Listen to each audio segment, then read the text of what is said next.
There's something about turning 70, something no one really tells you. It's not just another morning.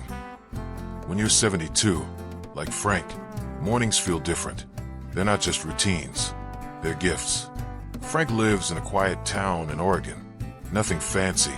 He used to work at the local library for over 30 years. Folks around town still nod when they pass him. After he retired at 67, he found himself waking up with no alarm, no meetings, and no one waiting for him at work. Just silence and time. And for a while, that scared him. But Frank figured something out. He didn't need a full schedule anymore. What he needed was a reason to open his eyes each morning and feel good doing it. He wakes up around 5:30 a.m., not because he has to, but because that's when his body feels ready. He doesn't rush to get out of bed. Instead, he lies there for a few minutes, listening. The soft ticking of the old clock, the breeze brushing against the window, his own heartbeat. He calls it his gratitude moment. There were years I woke up already stressed, thinking about the day ahead. He told me once. Now I wake up and just thank life that I get one more shot. Frank doesn't grab his phone first thing. No scrolling, no emails. He doesn't even turn on the TV. Too much noise, he says. I keep the first hour for me. After stretching a bit, he opens the window, lets the morning air roll in, then steps out onto the porch, wrapped in a soft gray sweater. He stands there quietly, just breathing. No goals, no steps to count, just stillness. Then he writes. Nothing dramatic, just a few lines in a small notebook that sits on his kitchen table.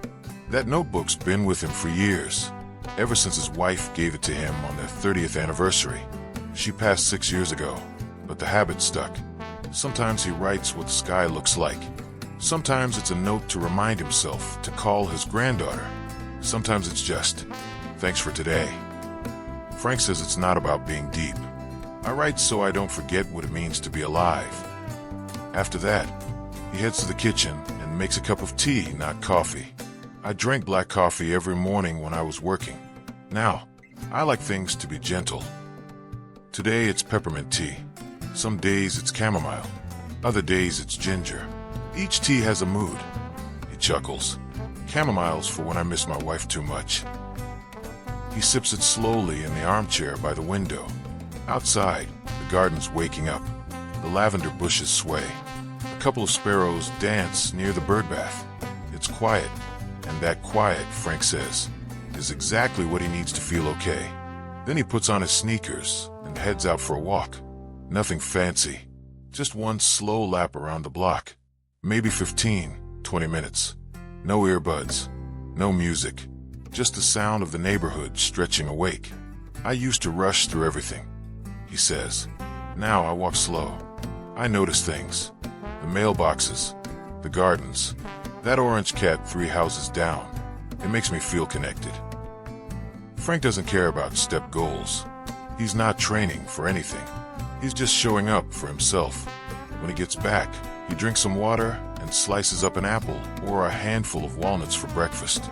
Nothing heavy, just something light.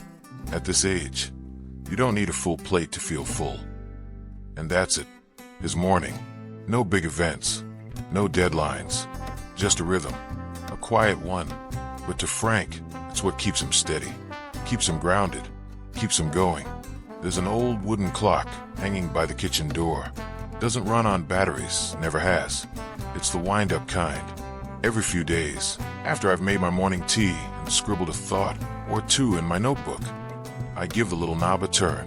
Not too much, just enough to get that soft ticking sound going again. Tick, tick, tick. It's steady like a heartbeat. And that sound reminds me, time's not something I need to chase anymore. It's just there, moving, quiet and gentle. No notifications, no likes, just time. My kitchen isn't big. Cream-colored fridge. A few ceramic mugs turned upside down on the drying rack. A little flower vase by the window that catches the morning sun just right. It's not much, but I've made it mine. Breakfast isn't fancy. Just a slice of multigrain toast, a few apple slices, maybe a boiled egg now and then.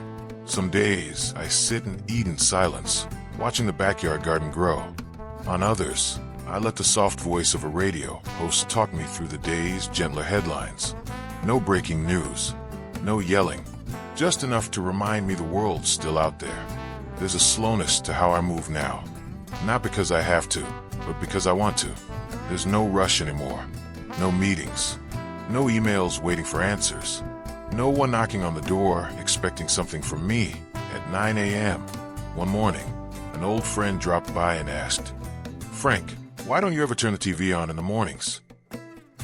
I just smiled and said, "Because I like to start the day with myself, not with fear or somebody else's panic." I don't read the newspaper anymore. My eyes don't cooperate like they used to. And honestly, the things I used to worry about, they don't stick the same way now. Instead, I reread old books, some of them 3, for times over. Not because I've forgotten the stories, but because they change depending on the heart that reads them. Like life itself. Same story, new meaning. I've come to love the rainy mornings best. When the sky is dim and the chill slips through the window pane. Those days tell me, "Slow down, Frank. No rush today." I'll pull on my thick cardigan, reheat my tea, and settle into the wooden chair by the fireplace. One hand gently turning the pages of a worn book, the other resting quiet on my lap. And sometimes, a smile will sneak up on me, like I just ran into an old friend between the lines of a familiar story. I never saw myself as special, but I've learned that the smallest things, things like washing a dish, trimming a bush, sweeping up the fallen leaves, those are what keep a man decent. Every little chore, a quiet ritual. I work in the garden not to make it pretty, but to keep my body moving, to remind my hands what it means to grip and lift, to remind my back how to bend and stand up again. Those simple acts, they keep me close to myself. Now and then, a younger neighbor walks by and waves. I always wave back, smile slow. No hurry in my bones. One day, a little girl from down the street leaned over the fence, held up a red leaf, and said, "Mister, this one's pretty." I took it like it was gold, looked at it real close, told her thank you like she'd handed me something precious. That leaf's pressed between the pages of my notebook now. I wrote beside it, "A morning made brighter through the eyes of a child." I don't talk much about the past, but you can still see it in my eyes sometimes. The long nights at my desk, the quiet rides to the hospital, sitting beside my wife when she was too tired to speak. All of that, it's tucked away, not forgotten, just folded into the way I breathe now. And maybe that's why I treasure mornings so much, because they still come, and I'm still here. Sometimes I sit on the porch, tea cooling in my hands. I don't think about anything in particular. I just feel the breeze on my skin, smell the fresh-cut grass, hear the soft chime of wind bells from the porch eaves. That right there, that's the reason I get out of bed every day. Not because I have to, but because it's a gift to notice these little things. I once told a friend, the best part about getting older isn't having more time. It's not having to explain how you spend it. I don't need to be useful by anyone's standards. If I wake up and feel real, if I can sit with myself and be okay, that's useful enough for me. After breakfast, I tidy up the kitchen. Nothing major, just enough to keep the space calm. Then I head to the backyard again. Not to work. Those chores are for other days. Today I just sit under the old apple tree in the weather-worn chair. No book, no phone, nothing. Just me. And time. I call it my aimless hour. No tasks, no phone calls, no to-do lists. Just breathing, just being. For a long while after retiring, I hated that empty space in my day. Felt like I didn't belong in my own house anymore. But eventually I stopped calling it empty. It became open, and open is a good thing, if you're willing to let it be.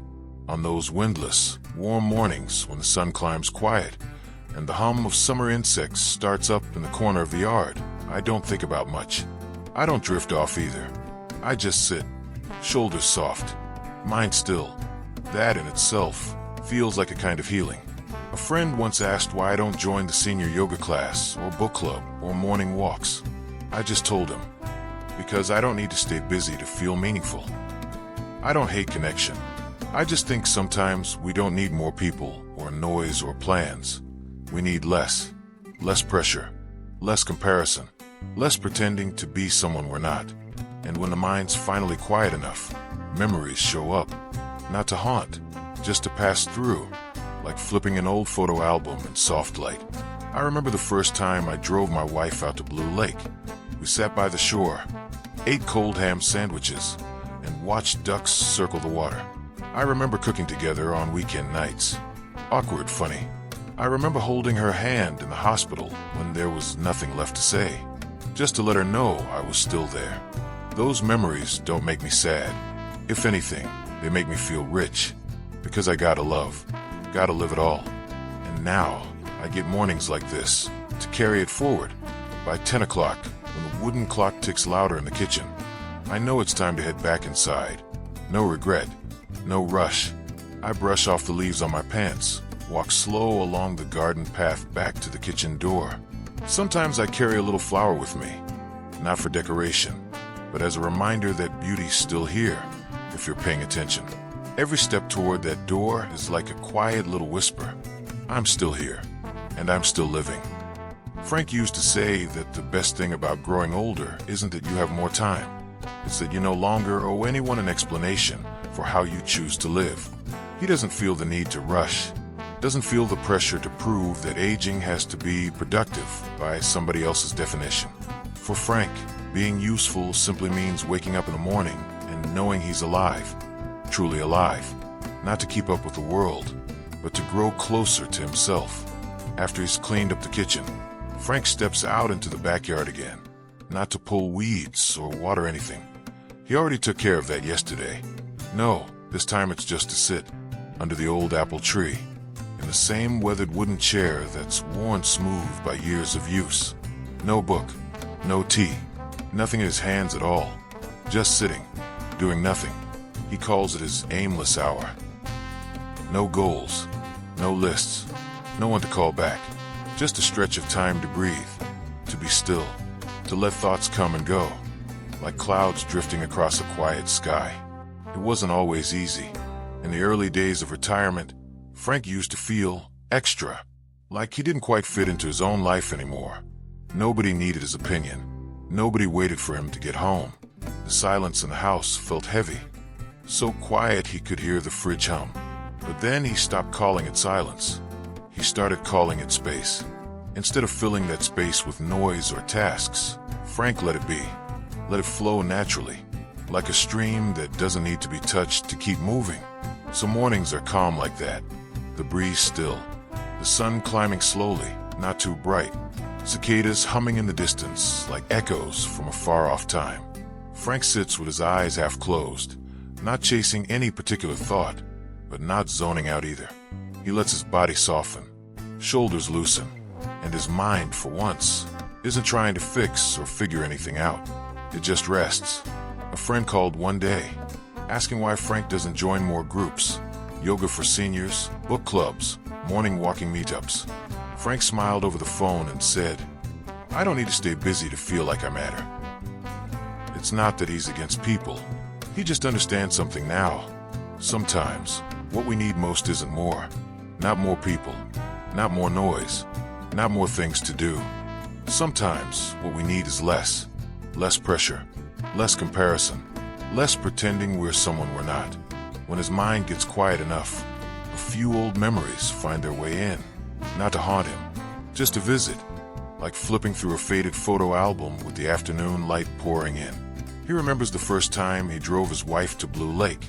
They had cold ham sandwiches and sat by the water, watching ducks swim lazy circles as the sun dipped behind the trees. He remembers the weekends they cooked together, sloppy, messy, laughing all the way through. And he remembers the harder days too, sitting beside her hospital bed, holding her hand, saying nothing, just making sure she knew he was there. Those memories don't make Frank sad. They make him feel full, rich even, because he got to love, he got to show up, he got to lose. And now, he still gets mornings like this, to keep going. When the wooden clock in the kitchen strikes 10, Frank knows it's time to head back inside. No hesitation, no sigh, just a gentle end to another gentle hour. He brushes a few dry leaves off his pant leg, walks slowly along the stone path back to the house. Sometimes he picks a small flower on the way, not to decorate, but as a reminder that beauty is still out there, if you take the time to see it. Each step toward the door whispers something quiet. I'm still here. I'm still living. No fireworks, no fanfare, but whole, in the way only someone who's lived a long, full life can truly understand. Back in the kitchen, I pour myself another cup of tea, this time ginger. Got a little bite to it. A bit of warmth that spreads through you, kind of like the feeling I get when I think back on life. I don't rush to drink it. Just set it down on the old wooden table. Exhale nice and slow. Then pull the chair up by the window. The sun's higher now, casting shadows through the glass. There's a little flower pot there, and the light paints its shape across the tabletop, like a quiet little moment captured in time. No alarm clocks here. No jam-packed schedule. No phones buzzing every 5 minutes. But inside me, everything still moves, not by the clock of the world, but by a rhythm I've learned to listen to over time. A rhythm that's mine. I keep a small wooden box on the table. Inside, there's a bunch of little slips of paper I tore out of old notebooks. Quotes, thoughts, scraps of wisdom I've jotted down for myself over the years. Every morning, I pull one out at random. Some days it's something like, "Lives simply so good things have room to come in."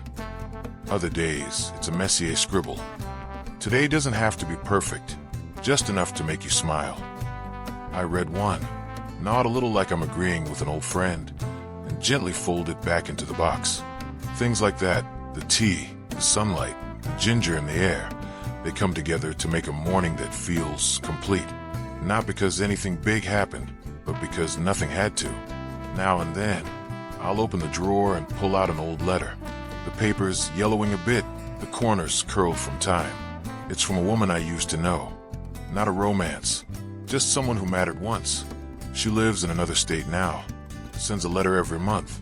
Nothing dramatic. No promises. Just a pair of people who shared a season of life and still hold space for one another. I don't read those letters to remember the past. I read them to feel connected. Not through a screen, but through something real. Something written. Something held. Once the sun hits the front step, I know it's time to go out again. I stretch my back, just a little, and open the front door. The air's still cool, but not damp like earlier. I carry my folding chair out to the maple tree, its leaves starting to turn that copper red, and sit in the shade, arms resting on my knees. I look out toward nothing in particular. I'm not looking for anything. I'm not waiting on anyone. Just watching, letting the world show up as it is. A kid pedals by on his bike, slow and steady. He glances up, smiles, and calls out, "Hi, mister."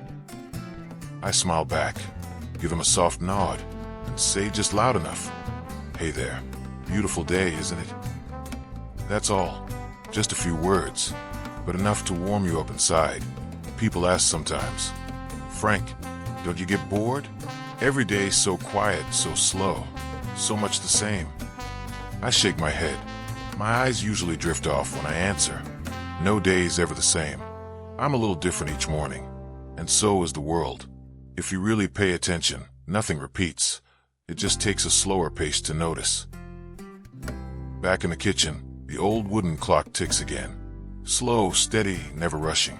I get up, fold my chair, brush the dust off my pants, and make my way down the stone path to the door. Sometimes I bring back a small flower from the yard, not to decorate, but to remind myself that beauty's still here. Always has been.